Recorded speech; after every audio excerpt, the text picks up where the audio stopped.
How are we all going, guys? Welcome back to Walk It Off. I'm Nathan, and today I'd like to talk to you about this one right here, The Heartbeat of Trees by Peter Wohlleben. Let's check it out.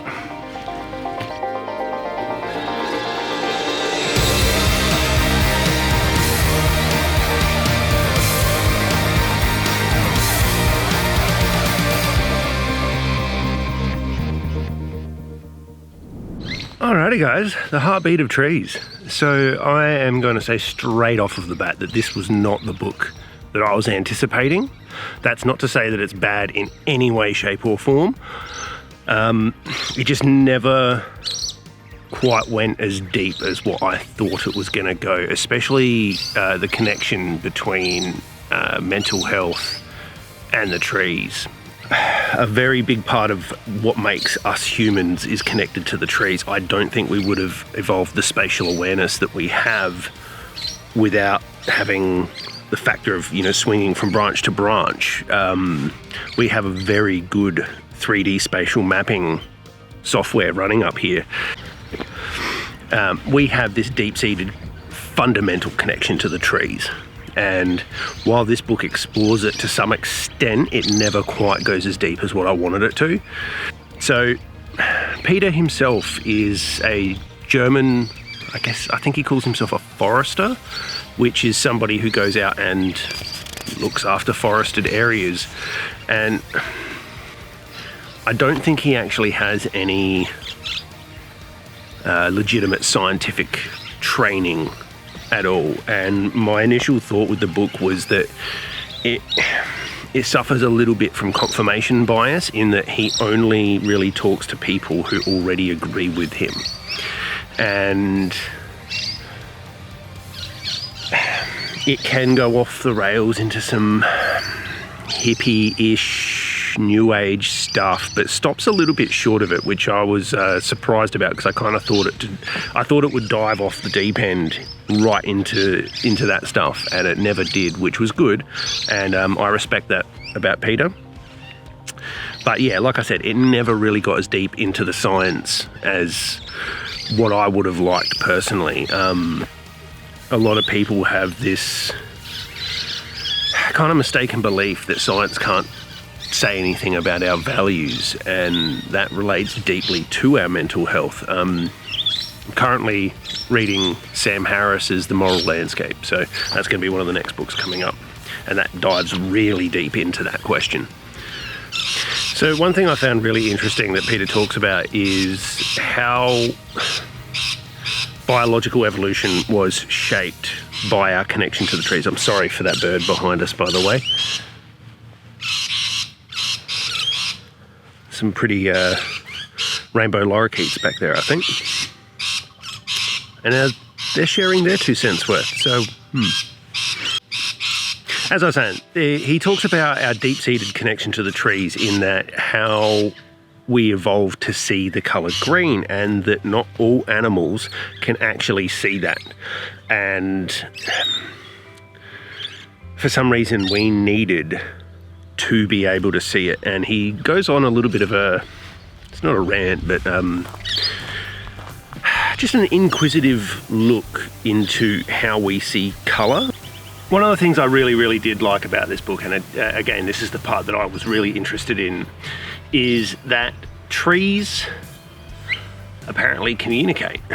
And they do this in a way that is, well, it's not too dissimilar from how the sections of your brain communicate, the neuronic connections. Obviously they do it on a much slower time scale.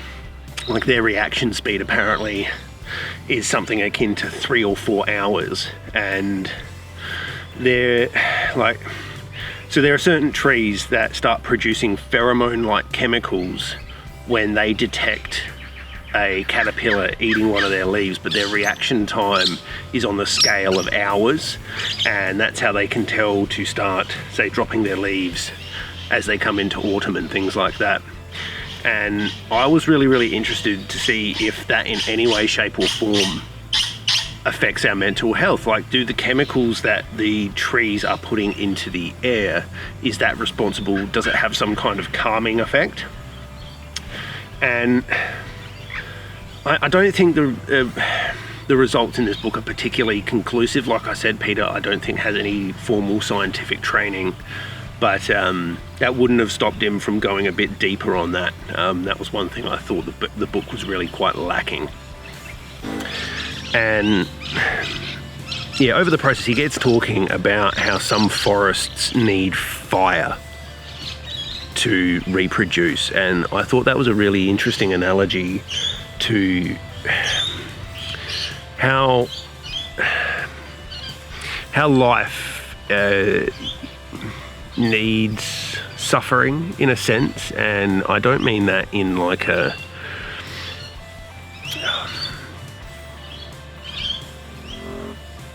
like you need pain to be a human, but you need, I think Jordan Peterson defined it best in down can define up, in that you need to know where you don't want to be to move forward. And while he wasn't talking about that in mental health terms in this book directly, that's kind of something I took away from it. It was like an interesting analogy where he almost gave a little bit of a weird mental health and almost like Buddhism type speech, in that, you know, life is defined by suffering, and how would you know what good can be in life if you've never suffered? An interesting takeaway from a book that wasn't about that. I do have to give credit to Peter. In about somewhere around the halfway mark, he actually talks about his mistaken interpretation of Darwinism and evolution. I mean, I don't like the term Darwinism because it's linked to the whole social Darwinism thing, which I think is abhorrent. Peter actually goes through what he thought evolutionary theory was and his misinterpretation of that, and then goes back to what it actually means. And yeah, so what the theory actually is survival of the most adaptable. How fast can you change to adapt to a new environment? It's got nothing to do with strength. It's all about adaptability.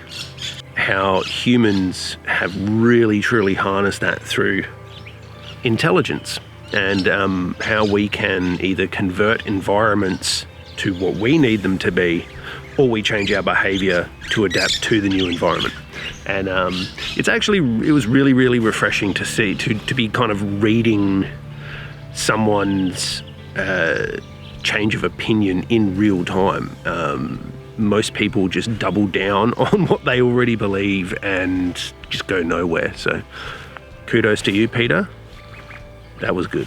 Another thing that is related to the hiking that Peter talks about here is how people with allergies have been recorded to lessen the severity of those allergies from up to 7 days after hiking, and they're relating this to particularly coniferous forests, like pine trees and things like that. And I believe he calls them botanocytes. I'm not sure whether he's talking out of his ass there, so I'm going to have to do more research on that topic. And yeah, I thought that was particularly interesting, and how it could relate to the effects for mental health as well. Okay, one thing that I do really, really agree with is that we need to be planting more trees in the suburban areas. The amount of trees versus this gritty, dirty, sterilised from nature environment that we seem to be inhabiting more and more of doesn't seem particularly good for us. And it has been found that people that lived in much more treed areas apparently have far less risk of heart attack, which is very interesting. I think that might be due to cortisol levels. They tend to be higher. You know, being around more green and forested areas helps you relax a lot better. So yeah. Okay guys, so yeah, overall, I thought it was okay. Not great, but okay. For my taste, it never really went as deep as what I really wanted it to, and he could have delved much, much deeper on the connection between forested areas and our mental health. I'm going to be reviewing the book that started it all for me, or should I say the book that really, really solidified my opinion on this matter, and that is Shinrin Yoku by Dr. Quinn Lee. That's probably the better, or that's the book that you're probably looking to read as opposed to this one. This one is more about the trees themselves. And there's nothing wrong with that, but it was not the book that I was expecting. So yeah, I think you should probably give this one a go if you're just kind of making your first steps into this realm. It's not a bad book by any means. Its language is a little bit flowery, excuse the pun. I've come off the back of reading a lot of Carl Sagan, and his language has that kind of poetic floweriness about space, which I really, really enjoyed. This one, it kind of almost crosses a line where it's like, okay, dude, I get it. You really, really like trees. Anyway, it is worth your time, like I said, if this is your first foray into this type of book. But I think its content can be better found elsewhere. Have you guys read this one? If so, tell me what you thought about it in the comments below. And as usual, I've got a copy of this to give away, and all you have to do is be the first person to recommend me a book that I haven't already read. And I will post this one out to you along with some Walk It Off stickers. So, until next time, I'm Nathan. This has been Walk It Off. And remember, go outside, get better, and be awesome, guys. See you next time.